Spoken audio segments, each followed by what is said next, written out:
ويبشر المؤمنين الذين يعملون الصالحات أن لهم أجرا حسنا ماكثين فيه أبدا وينذر الذين قالوا اتخذ الله ولدا ما لهم به من علم ولا لآبائهم كبرت كلمة تخرج من أفواههم إن يقولون إلا كذبا فلعلك باخع نفسك على آثارهم إن لم يؤمنوا بهذا الحديث أسفا. چلیے انشاءاللہ ہم شروع کرتے ہیں سورۃ التوبہ، جس کا دوسرا نام البراء بھی ہے، اور آج ہم شروع کریں گے آیت نمبر 96 سے لے کے 102 تک انشاءاللہ. آج ہمارے آیت آ رہی ہے جنت عدن پر ہے، منافقت پہ ہے، ان کے بھی ٹریڈس ہم دیکھیں گے آج انشاءاللہ ڈیٹیل میں. تو انشاءاللہ ہم شروع کرتے ہیں. اللہ تعالیٰ ہمیں جنت الفردوس میں جگہ عطا فرما دے. تو انشاءاللہ ہم شروع کرتے ہیں. السلام علیکم ورحمۃ اللہ وبرکاتہ. نحمدہ ونصلی علی رسولہ الکریم. اما بعد فاعوذ باللہ من الشیطان الرجیم. بسم اللہ الرحمن الرحیم. ربی اشرح لی صدری ویسر لی امری واحلل عقدۃ من لسانی یفقہوا قولی. چلیں ہم شروع کرتے ہیں انشاءاللہ. پہلے ہم تلاوت سن لیتے ہیں. 11واں پارہ ہے ماشاءاللہ. آپ کا 11واں پارہ شروع ہوگا، 10واں تو آپ نے مکمل کر لیا تھا. سورۃ التوبہ ہے، تو ہم آیت 96 97 کی تلاوت سن لیتے ہیں.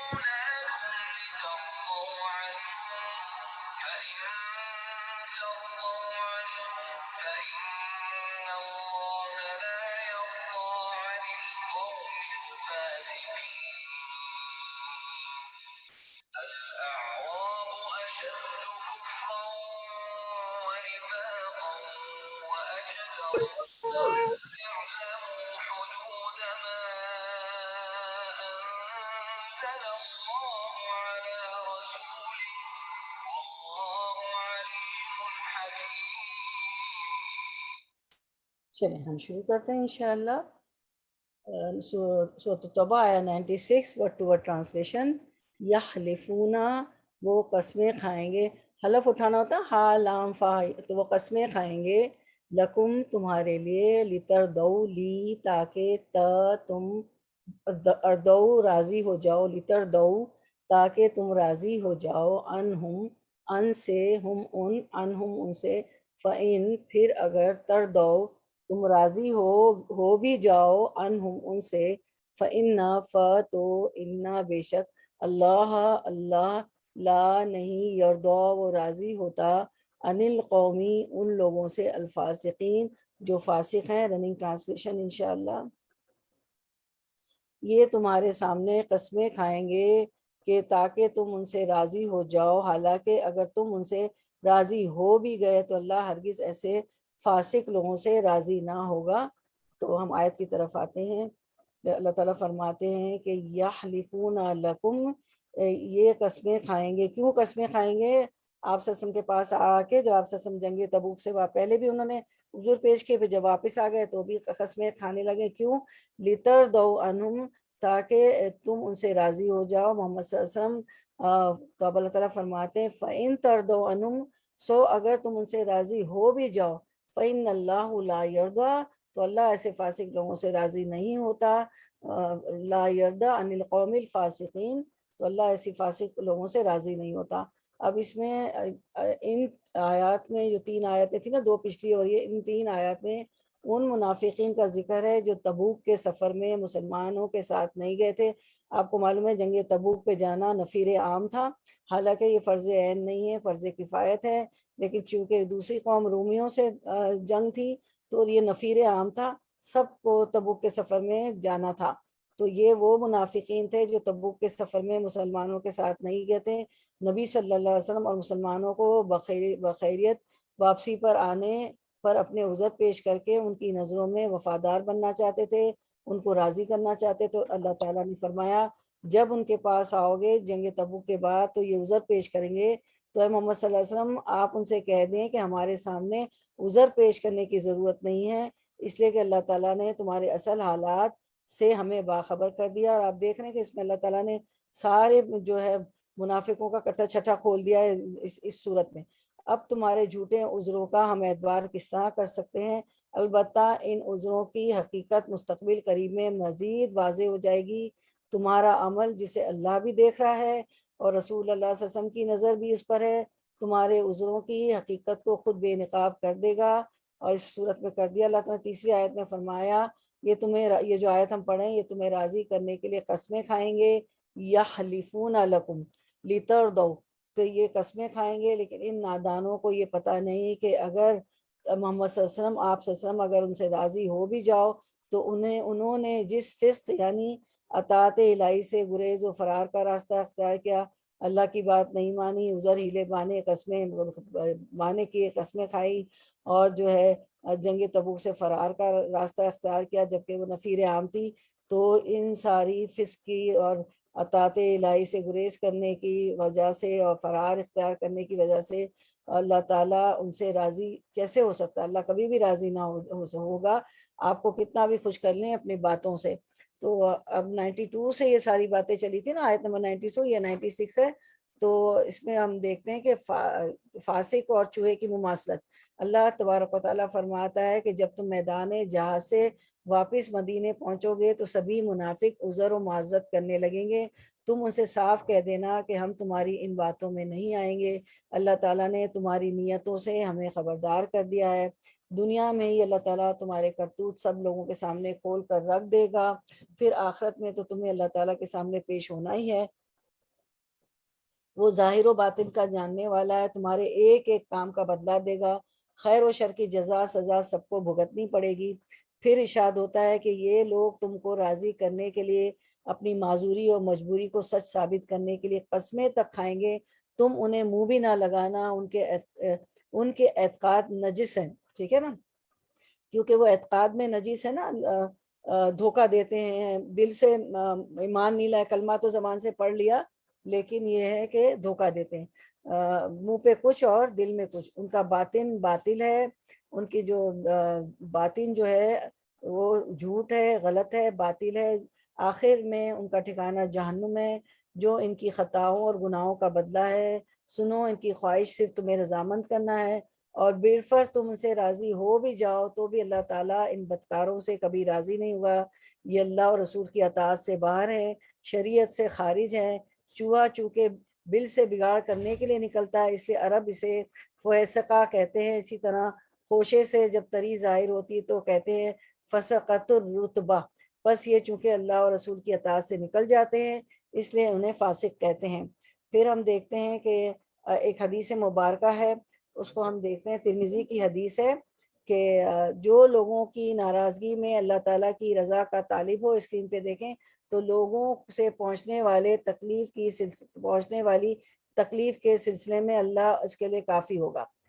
تو کیا کرنا ہے ہمیں؟ جو لوگوں کی ناراضگی میں اللہ تعالیٰ کی رضا کا طالب ہو، جو لوگوں کو اللہ تعالیٰ کو ناراض کر کے لوگوں کو خوش کرے، یہ کبھی نہیں کرنا اللہ تعالیٰ کو ناراض کرنے کی، تو لوگ ہوتے ہیں نا کہ لوگوں کو اللہ تعالیٰ کو ناراض کرتے ہیں اور اللہ تعالیٰ کا حکم نہیں مانتے ہیں، لوگوں کو خوش کرتے ہیں، تو لوگوں سے پہنچنے والی تکلیف کے سلسلے میں اللہ اس کے لیے کافی ہوگا، تو لوگ تو تکلیف ہی پہنچائیں گے کیونکہ اللہ تعالیٰ کو ناراض تو کرنا ہی نہیں چاہے، اور جو اللہ کی ناراضگی میں لوگوں کی رضا کا طالب ہو، اللہ کو خوش کرے، جب اللہ کو ہم خوش کرتے ہیں تو یہ ہے کہ لوگ ناراض ہو جاتے ہیں، تو جو اللہ کی ناراضگی میں لوگوں کی رضا کا طالب ہوگا، اللہ کو ناراض کر کے لوگوں کی رضا طلب کرے گا، تو اللہ تعالیٰ انہیں لوگوں کو سے تکلیف دینے کے لیے مقرر کر دے گا، تو وہ ہمیں تکلیف دیں گے، تو ہمیں اللہ تعالیٰ کو ناراض نہیں کرنا چاہیے لوگوں کو خوش کرنے کے لیے۔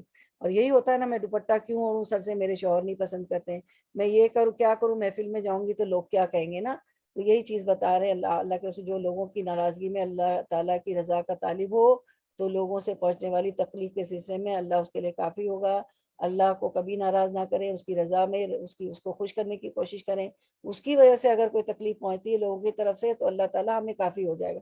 اور جو اللہ کی ناراضگی میں لوگوں کی رضا کا طالب ہو، اللہ کو ناراض کر کے لوگوں کو خوش کریں گے تو اللہ تعالیٰ انہی لوگوں کو اسے تکلیف دینے کے لیے مقرر کر دے گا، پھر وہی لوگ ہمیں تکلیف دیں گے. اور سچ تو سمجھ میں آ ہی جاتا ہے نا لوگوں کو، حق تو لوگ پہچان ہی لیتے ہیں چاہے لوگ نہ مان رہے ہوں. جب اللہ کو ہم کی رضا طلب کرتے ہیں اور حق پہ چلتے ہیں تو چاہے لوگ کتنا بھی انکار کریں لیکن دل میں انہیں پتا ہوتا ہے کہ بھئی یہ اللہ کے احکام کو ماننے والا بندہ ہے، یہ نیک ہے، وہ اللہ کے احکامات پر چلتا ہے. اب ہم نے اب مجھے بتائیں کہ کون سی آیت نمبر سے لے کے آیت 96 تک ہم منافقوں کے بارے میں پڑھ رہے ہیں؟ کسی کو یاد ہے منافقوں کا تذکرہ اللہ تعالیٰ نے کون سی آیت سے شروع کیا تھا سورۃ التوبہ میں؟ 75 سے 96 تک. ٹھیک ہے، تو اب ہم دیکھ لیتے ہیں سورۃ التوبہ کا تفسیر ریویو کر لیتے ہیں 75 سے 96 تک. کہ اللہ تعالیٰ ہم نے پڑھا تھا کہ منافقت کی علامات آیتوں میں سب سے پہلے تو وہ بدزبانی کرتے ہیں، بخل کرتے ہیں. ٹھیک ہے، منافقت کی علامت دیکھ لیتے ہیں اسکرین پہ. بد زبانی کرتے ہیں، اور جو ہے جب بھی بات کرتے ہیں تو گندی زبان استعمال کرتے ہیں. بخل کرتے ہیں، کنجوسی کرتے ہیں، اللہ کی راہ میں مال خرچ نہیں کرتے، جنگوں پہ بھی نہیں آتے ہیں، جنگ میں بھی نہیں دیتے. اللہ کی راہ میں بھی ان کو خرچ کرنے کو کہا جائے تو وہ جو ہے بہت، جیسے ان پہ کوئی تاوان پڑ گیا، ان پہ کوئی چٹی پڑ گئی تو بے دلی سے دیتے ہیں. جب بات کرتے ہیں، جب وعدہ کرتے ہیں تو وعدہ خلافی کرتے ہیں. اور جنگ سے بھی واپس ہو گئے تھے عبداللہ بن ابی بن سلول اپنے لوگوں کو لے کے، پھر 1000 کا لشکر تھا، پھر 313 رہ گئے. ہر جگہ وعدہ خلافی کی انہوں نے. آرام طلبی پسند کردہ ایک آیت ہم نے پڑھی تھی کہ زمین سے چمٹ کے رہ گئے، جنگ پہ نہیں گئے تو زمین سے چمٹنا کیا ہے، اپنے گھروں میں چمٹ کے رہنا کیا ہوتا ہے، آرام. کیونکہ باہر نکلتے تو دھوپ تھی، ان کی کھیتیں پر فصل پکی ہوئی تھی. ٹھیک ہے، اور جو ہے سواریاں نکالنی پڑتی، ظاہر سواریوں پہ جانا پڑتا، سفر کرنا پڑتا. سفر لمبا تھا جنگ تبوک کے لیے، تو تبوک جانا تھا تو گرمی ہوتی، دھوپ ہوتی، بھوک پیاس برداشت کرنی ہوتی. تو وہ اپنے گھروں میں کمفرٹ زون میں رہنا پڑ گھر تو بڑی کمفرٹ زون ہے نا. ابھی بھی ہم زوم نے ہمیں کمفرٹ زون دے دیا، گھر سے بھی نکلے چلے بھی نہیں، آرام سے کمفرٹ زون میں پڑے. لیکن یہ بھی اللہ کو پسند ہے کہ پینڈمک ہو گیا تھا، اللہ کی راہ میں کوشش کرے. تو یہ لوگ کوششیں نہیں کرتے تھے، آرام طلبی پسند کرنا، نیکی سے پیچھے رہنا، جنگ تبوک میں نہ گئے، جنگوں میں منع کر دینا، مال اللہ کی راہ میں نہیں خرچ کرنا، مسلمانوں کے خلاف سارے کام کرنا. تو نیکی سے پیچھے رہتے تھے. پھر مذاق اڑانا، سورۃ البقرہ کے شروع میں ہی ہم نے پڑھ لیا تھا کہ اللہ یستہزئ بہم ویمدھم فی طغیانہم یعمہون، وہ مذاق اڑاتے تو اللہ بھی مذاق اڑاتا ہے. پھر ایک آیت ہم نے پڑھی تھی کہ تم جو آج زیادہ ہنستے ہو مسلمانوں پہ، یہ مسلمانوں کو بیوقوف سمجھتے تھے نا، سفہا کہتے تھے. آپ نے سورۃ البقرہ میں پڑھا ہے، مال خرچ کرنا، اللہ کی راہ میں لگانا. اور پھر جنگ تبوک کے لیے لوگوں نے بہت محنت کی، کوئی 1 سا کھجور لایا، اور ایک صحابی تو دن رات ایک یہودی کا کام کیا اور چند کھجوریں لائے. تو اس پہ انہوں نے کہا کہ اس سے کیا ہو گیا کہ اللہ اس کا محتاج ہے اتنی سی کھجوروں کا. اور جو زیادہ لائے، جو صحابہ کرام، ان کو کہا کہ تو ریا اور دکھاوا کرتے ہیں اور ہنسنا مذاق اڑانا. تو اللہ تعالیٰ نے وہ آیت ہم نے پڑھی تھی کہ تم جو ہے آج زیادہ ہنس لو، اور جو ہے وہاں پہ تمہیں زیادہ رونا پڑ، یہاں کم روتے ہو نا، مذاق اڑاتے ہو. سنجیدہ ہے نہیں، روتا کون ہے؟ اللہ کے خوف سے. جو سنجیدہ ہوتا ہے، جو اللہ کی خشیت ہوتی ہے، ڈر ہوتا ہے، تو وہ روتا ہے نا. تو تم جو ہے کم رو گے وہاں اور زیادہ ہنسو گے. تو یہاں یہ کم روتے تھے اور زیادہ ہنستے تھے، قیامت کے دن جو ہے زیادہ روئیں گے اور کم ہنسیں گے. وہاں تو رونا ہی رونا، عذاب ہی عذاب ہوگا. اور جہاد کو ناپسند کیا انہوں نے ہمیشہ. پھر بغیر عذر کے نیکی سے رکنا، اور کوئی عذر نہیں تھا. اولو الطول بھی تھے، صاحب حیثیت بھی تھے، سواری بھی تھی، سب کچھ تھا، کوئی عذر نہیں تھا. لنگڑے لوڑے معذور اور عورت تھوڑی تھے یہ تو، بغیر عذر کے کوئی عذر نہیں تھا. تو رک گئے نیکی سے، جو کہنا وہ نہ کرنا. تو اس کے لیے اللہ تعالیٰ فرماتے ہیں کہ یا ایھا الذین آمنوا لما تقولون ما لا تفعلون. اللہ تعالیٰ کو بہت غصہ آتا ہے، ایمان والو وہ کہتے کیوں جو کرتے نہیں ہو. تو یہ منافقت کی نشانی تو آیت بھی ہے کہ جو کہتے وہ کرتے نہیں ہیں، جھوٹ بولتے ہیں، ڈرپوک بہت ہیں، آپ سب سے عذر بہانے پیش کرتے ہیں، ڈر بھی رہے ہوتے ہیں کہ ہم کیونکہ انہوں نے اسلامیوں کو اس لیے قبول کیا تھا کہ فائدے ہو رہے تھے، مال غنیمت آ رہا تھا، اور مدینے میں ایک اسلامی ریاست قائم ہو گئی تھی. تو وہ ہر وقت جو ہے عذر بہانے پیش کرنا، محفلوں میں خوش کرنا، کیونکہ ان کو ڈر ہوتا تھا کہ فائدے یہ جو ہمیں فائدے ملے وہ اسے نہ رہ جائیں۔ تو یہ سب جو ان کے ٹریٹس ہیں اس کی اللہ تعالیٰ نے منافقت کی سزائیں بتائی۔ اسکرین پہ ہم سزائیں دیکھ لیتے ہیں۔ ان کے لیے دردناک عذاب ہوگا، وہ آگ کے نچلے گڑھے میں ہوں گے، ٹھیک ہے۔ پھر دل میں نفاق پیدا ہو جاتا ہے، آپ نے آیت پڑھی تھی کہ ان کے دلوں پہ طبع اللہ، تو کیا ہوتا ہے، اللہ تعالیٰ نے تابعین ان کے دلوں پہ مہر لگا دیتے اللہ تعالیٰ نفاق کی وجہ سے، کیونکہ اور دل میں نفاق پیدا ہو جاتا ہے ان کے نافرمانیاں کر کے۔ میں نے آپ کو سمجھایا تھا کہ ایک گناہ کرے تو ایک کالا ڈاٹ، دو گناہ کرے تو دوسرا کالا ڈاٹ، گناہ کرتے کرتے کرتے پورا دل کالا ہو جاتا ہے، پوری نفاق کی بیماری، ران کی، کلا بل رانا فی القلوب ہے، ان کے دلوں میں تو ران کی بیماری ہے۔ اما کے پارے میں یہ صورت میں آتا ہے نا، یہ تو نفاق پیدا ہو جاتا ہے۔ جب نفاق پیدا ہو جاتا ہے تو دلوں پہ مہر لگ جاتی ہے، صحیح بات سمجھ میں ہی نہیں آتی ہے، سمجھ ہی نہیں پاتے، پھر جہنم کی آگ کا نچلا درجہ ان کے لیے، اور اللہ تعالیٰ انہیں کبھی بھی معاف نہیں کرے گا۔ پھر ہم دیکھتے ہیں اس کے لیے آیت بھی ہے، سورۃ النساء کی آیت جو ہے 145، ان کا کیا عذاب ہوگا، ان المنافقین فی الدرک الاسفل من النار ولن تجد لهم نصیرا۔ منافق تو یقیناً جہنم کے سب سے نیچے کے طبقے میں جائیں گے، ناممکن ہے کہ تو ان کا کوئی مددگار پالے، کوئی ان کا وہاں مددگار نہیں ہوگا۔ اسی تو آپ سب نے فرمایا اے فاطمہ یہاں جو چاہیے لے مانگ لو، اپنی پھوپھی سے فرمایا اے زینب رضی اللہ عنہ یہاں میں مدد کروں گا وہاں کام نہیں آؤں گا، صحابہ کرام سے فرمایا اے بنو فلاں، اے بنو فلاں، تمام قبیلوں کو بھی مخاطب کر کے فرمایا کہ یہاں مجھ سے مانگ لو جو مانگ رہے ہیں، وہاں میں تمہارے کام نہیں آؤں گا کبھی بھی۔ پھر منافق کی نشانیاں ہم دیکھ لیتے ہیں، حدیث مبارکہ ہے دا سائنس آف اے ہپوکریٹ، رسول اللہ صلی اللہ علیہ وسلم نے فرمایا کہ 4 عادتیں جس کسی میں ہو تو وہ خالص منافق ہے، اور جس کسی میں ان چاروں میں سے ایک عادت ہو تو وہ بھی نفاق ہی ہے، استغفر اللہ۔ ایک عادت بھی اس میں ہوئی تو نفاق ہے، اللہ نہ کرے۔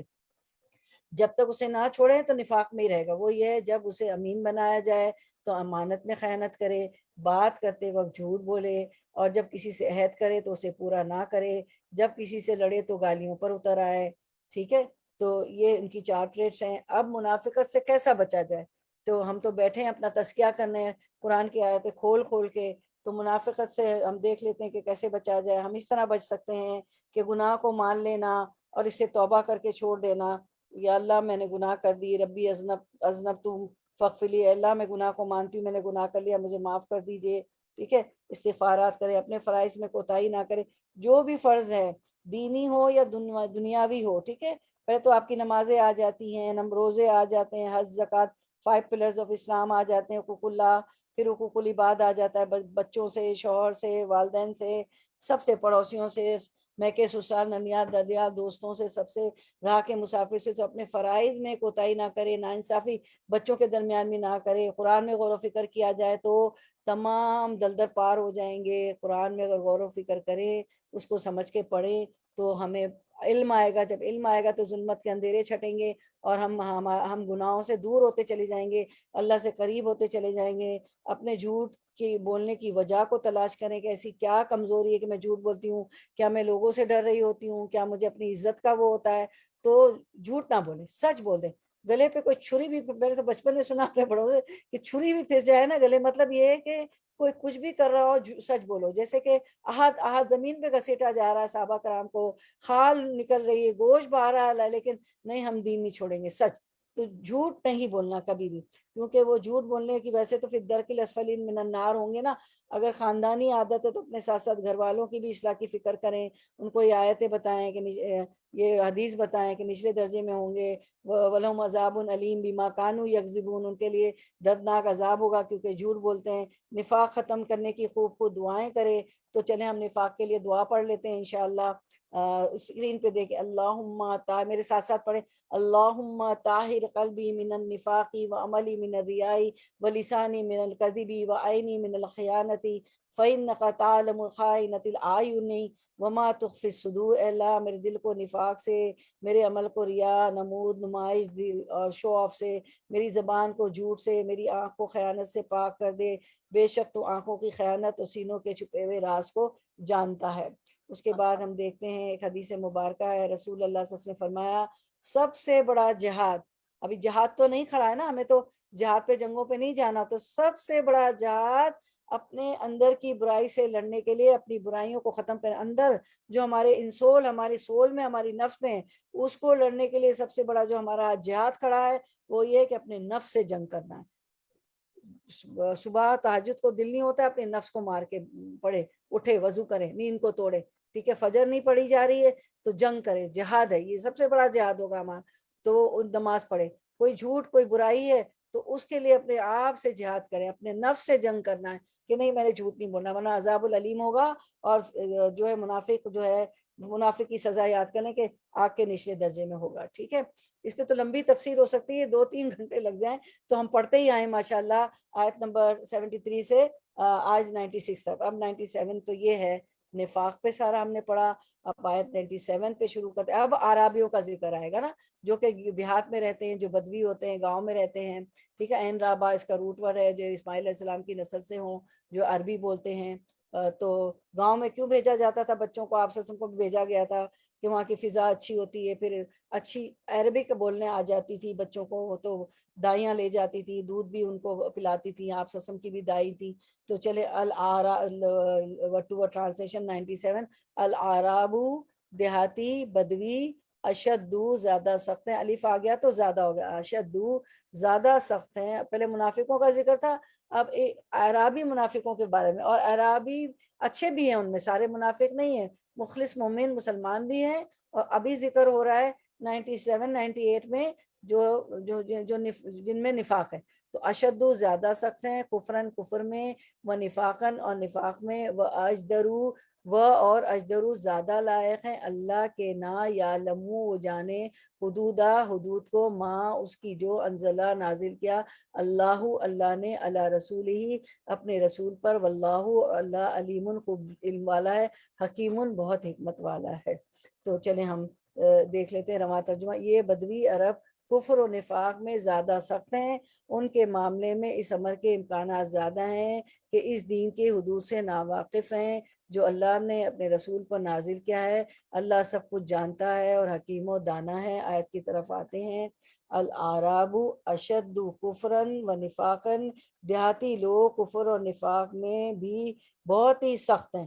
تو کس طرح سخت ہیں, تو یہ جو آیت میں بتایا گیا ہے کہ پچھلی آیت میں منافقین کا تذکرہ تھا, ساری آیتیں پڑھی آپ نے, جو مدینہ شہر میں رہائش پذیر تھے, اور کچھ منافقین وہ بھی تھے جو بادیہ نشین یعنی مدینہ کے باہر دیہاتوں گاؤں میں رہتے تھے. دیہات کے ان باشندوں کو اعراب کہا جاتا ہے, آراب کہا جاتا ہے, عرابی کہا جاتا ہے, جو عرابی کی جمع ہے. ٹھیک ہے, شہریوں کے اخلاق و کردار میں درستی اور کھردرا پن زیادہ پایا جاتا ہے. اس طرح ان میں جو کافر و منافق تھے وہ کفر و نفاق میں بھی شہریوں سے زیادہ سخت و احکام و شریعت سے زیادہ بے خبر تھے.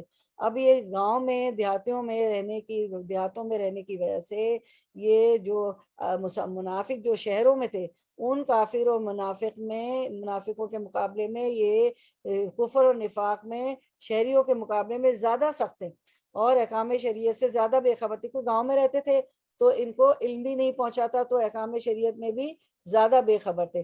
تو اس آیت میں انہی کا تذکرہ ہے اور ان کے اس کردار کی وضاحت ہے کہ بعض حدیث سے بھی ان کے کردار پر روشنی پڑتی ہے. مثلا ایک مرتبہ کچھ عربی رسول وسلم کی خدمت میں حاضر ہوئے, تو اس میں چونکہ اب تفسیر میں حدیث آ گئی, پھر آیت کی طرف ہم آئیں گے. تو انہوں نے پوچھا کہ اتقبلون صبیانکم, کیا تم اپنے بچے کو بوسہ دیتا ہو؟ تو صحابہ کرام نے عرض کیا ہاں ہم اپنے بچوں کو بوسہ دیتے. کس کا؟ تو انہوں نے کہا واللہ ہم تو بوسہ نہیں دیتے اپنے بچوں کو, یہ لوگ پیار بھی نہیں کرتے, اس کو بھی یہ لوگ عیب سمجھتے تھے, اس کو بھی یہ لوگ برا سمجھتے تھے. تو اتنے یہ لوگ اکھڑ اور سخت تھے. تو رسول اللہ صلی اللہ علیہ وسلم نے فرمایا, جب انہوں نے کہا کہ ہم تو بچوں کو بوسہ نہیں دیتے, تو رسول اللہ صلی اللہ علیہ وسلم نے سن کر فرمایا کہ اگر اللہ نے تمہارے دلوں میں سے رحمت و شفقت کا جذبہ نکال دیا ہے تو میرا اس میں کیا اختیار ہے. دراصل آپ صلی اللہ علیہ وسلم حضرت حسن کو بوسہ دے رہے تھے, اس پر انہوں نے پوچھا. آپ صلی اللہ علیہ وسلم تو آپ کو پتہ ہے کہ بچوں کو پہلے خود سلام کرنے میں پہل کرتے تھے, ان سے پیار کرتے تھے, ان سے کھیلتے تھے, اور آپ کے نواسے حسن اور حسین رضی اللہ عنہ تعالیٰ تو آپ کے نماز پڑھتے وقت بھی آپ کے جو ہے پیٹھ پر بیٹھ جاتے تھے, اتنا بچوں سے پیار کرتے تھے. تو ان کو گویا حیرت ہوئی جب حسن رضی اللہ عنہ کو بوسہ دے رہے تھے. پھر ہم آگے آیت کو دیکھتے ہیں.